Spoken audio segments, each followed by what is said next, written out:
let's talk about wet dry and wet dry wet rigs, but using amp and cab sims instead. So like we talked about in the last video, your dry and your wet are running in parallel with each other. So if you're going to use an amp sim, you're going to take your guitar and go into your dry effects. That's your compression, your overdrive distortions, your boost, your EQs. Then you're going to hit the input of your amp sim.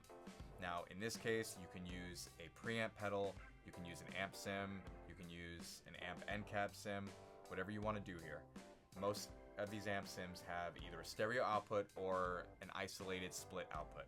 So you're going to take that left or main output, and that's going to go into a DI box or in your interface or another cab simulator, whatever you want to do. That's your dry line. You're going to take that right output or the split output, and that's going to go into the input of your first wet effect.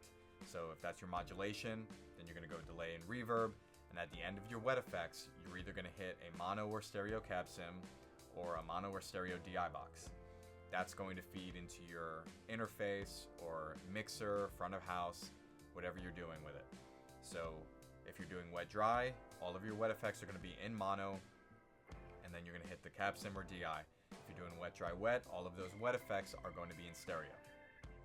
So like I mentioned before, you can take this a step further and run your wet effects in parallel with each other. So for this, I recommend the RJM Microline Mixer or the Musicom Lab Parallelizer. So this lets you isolate your wet effects so they're not interacting with each other, and it usually ends up in a much clearer sound. And again, the result here is so much bigger sounding, and you have so much flexibility over the balance between the wet and the dry that it's worth it. And the best part is here that you don't have to carry 3 amps with you to do a wet dry wet. All you need is an amp sim and 2 DI boxes, or an amp sim and a stereo cab sim. It's really easy. I highly recommend you guys try this for yourself. I personally run a wet dry rig, and I will never go back to stereo.